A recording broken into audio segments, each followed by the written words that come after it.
Gensol engineering in दिनों खूब चर्चा में है। इस कंपनी ने निवेशकों को कंगाल कर दिया है। निवेशकों को समझ में नहीं आ रहा कि अब क्या करना चाहिए। एक समय था जब ये कंपनी भारत के सोलर एनर्जी सेक्टर का सितारा बन चुकी थी, लेकिन अचानक इस कंपनी को डिफॉल्ट की श्रेणी में डाल दिया गया। इसके बाद से कंपनी के बुरे दिन शुरू हो गए।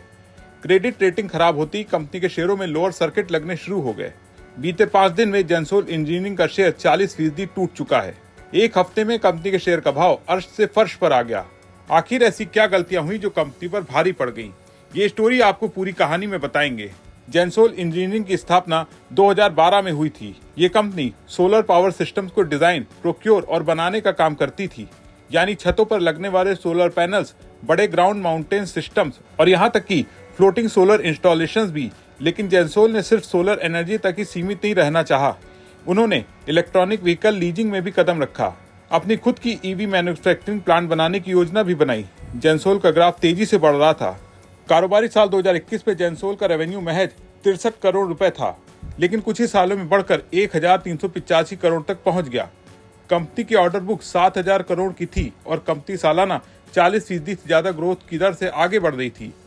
यहाँ तक कंपनी के लिए सब कुछ ठीक चल रहा था, लेकिन अचानक क्रेडिट एजेंसियों ने कंपनी को डिफॉल्ट रेटिंग दे दी। इस रेटिंग ने कंपनी का खेल खराब कर दिया।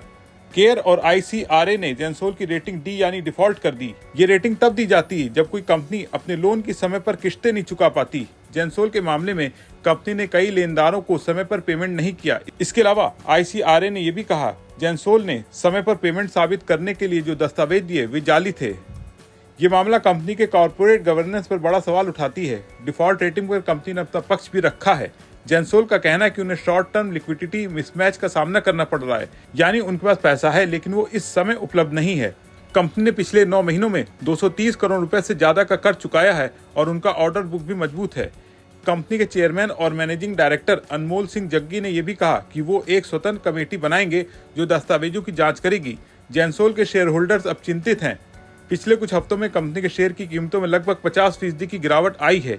एक बड़ी समस्या यह है कि कंपनी के प्रमोटर्स ने अपने 80% ज्यादा शेयर को गिरवी रखा हुआ है।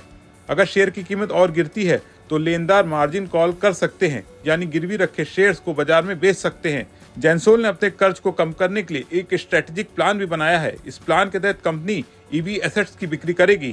कंपनी ने अपने 3000 इलेक्ट्रिक व्हीकल्स बेचने का फैसला किया, जिसकी कीमत करीब 315 करोड़ रुपए है। सब्सिडरी कंपनी की बिक्री से कंपनी को 350 करोड़ मिलने की उम्मीद है। इन कदमों से कंपनी के डेट इक्विटी रेशियो में कमी आ सकती है। कंपनी का कुल कर्ज करोड़ तक कम हो सकता है। अब जेंसोल का भविष्य इस बात पर निर्भर करता है कि वो अपने कर्ज को समय पर चुकाने में सफल होते हैं या नहीं। अगर जेंसोल अपनी समस्याओं को सुलझा लेता है तो ये कंपनी फिर से अपनी पुरानी रफ्तार पकड़ सकती है। आपका इसके बारे में क्या सोचते हैं? कमेंट करके अपने विचार जरूर शेयर करें। वीडियो पसंद आया हो तो इसे लाइक करें, शेयर करें और बने रहें विस्तक के साथ।